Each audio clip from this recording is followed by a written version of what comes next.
I want to give you some simple note picking shapes, single string picking shapes that go along with the chords that you recognize from playing what I think of as bluegrass banjo, but your normal chord shapes.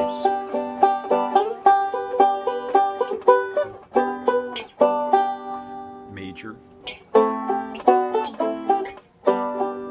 And these are all going to be related to a major scale, in this case G major. Now a lot of you are going to say, oh man, he's covering G major again. I always start any exercise I do by looking at it from the foundation of a major scale. Then I know what the colorations outside of a major scale are. I know what the minor modes are. There's 3 minor modes that are within a major scale. There's also harmonic minor, which is outside of, is not part of a major scale, it's its own entity. There's ascending melodic minor, which is its own entity. Diminished, two modes, quote unquote modes of diminished. Whole tone, you know, those scales all have different sounds, but I always start when I'm practicing something with a major scale foundation, and that's what this is all about. So a major scale has the following chords in it, and I'm going to explain these chords out to the 7. G major 7, which is a G major triad with a natural 7 in it. The natural 7 is a half step below the root.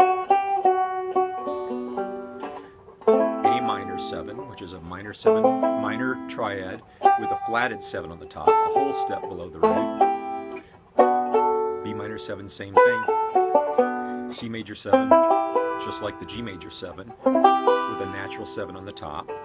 D7, which has that nice tritone.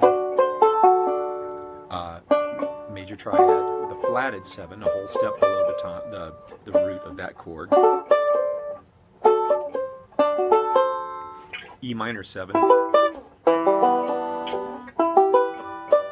That's a minor triad with a flatted 7. Then F sharp minor 7 flat 5, which is a diminished triad with a flatted 7 on the top, not a 6 like in a fully diminished stack. It's that kind of a sound. Sure, I'll get it. And then back to G major. Now, those are chord forms that you use in all kinds of music, just basic, the most basic stack of notes. Root 3/5 octave or root 3/5/7 in an ascending stack that's not, you know, spread out in any kind of way. It's just right there at your fingertips. Let me show you some shapes that you can use on those basic chords that give you some single string capabilities. That G major, I'm going to go major 7, or the 7, 1, 3, 5, 6, major 7, 1. I'm going to play 2 notes, 1 note, 2 notes, and 2 notes.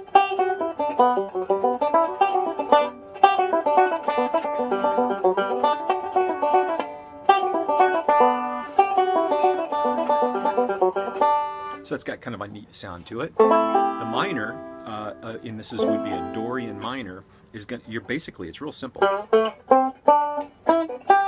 You've got 2, 2, 1, 2, 2, or 2, 1, 2, 2.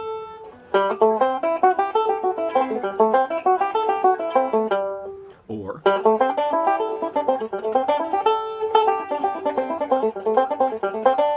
and then the next one up, we're going to play it with just the 2, 2, 1, 2 shape, because the 6 of this chord is a flatted 6, it's a G, and it's kind of an avoid note. It kind of drags you back to the 5 anyway, so the 5 of the chord.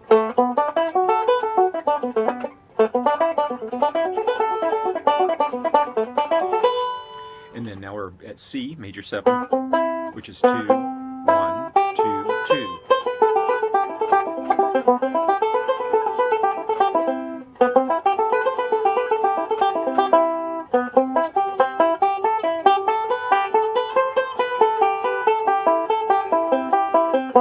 Now the 5 chord, we're going to go 2, 1, 2, 2, 2, 2, 1, 2, 2.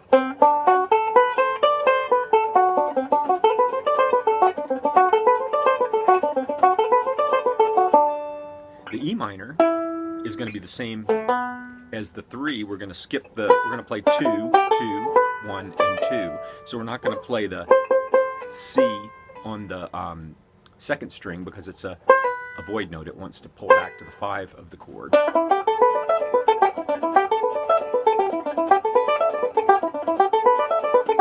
And then the minor 7 flat 5, which remember, if you don't use a minor 7 flat 5 chord in any of the types of music that you play, you still can think of it as an extension of the 5 chord. The 5 chord.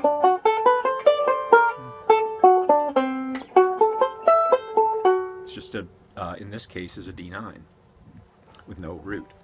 But the shape I'm going to play for that is a little bit different. We're going to play 2, 2, 1, 2. Even the chord shape is like this. We're going to play.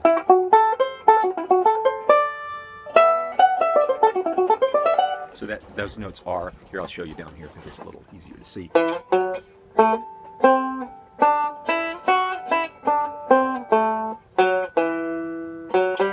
So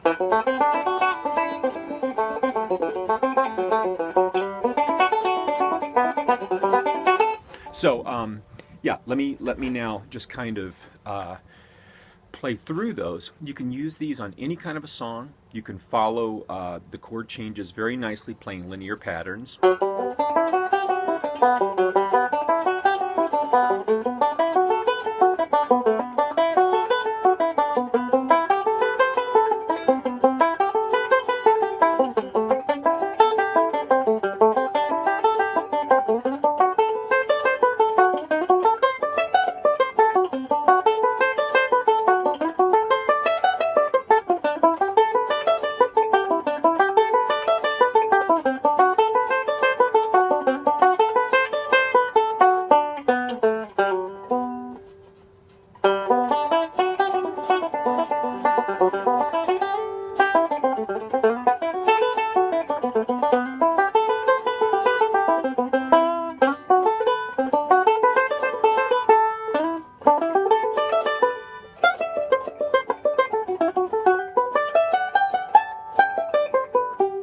So see, they turn into nice little melodic phrases based right around chords. You can see the chord, you can see the shape, and you can use it pretty much at will. Really easy lesson.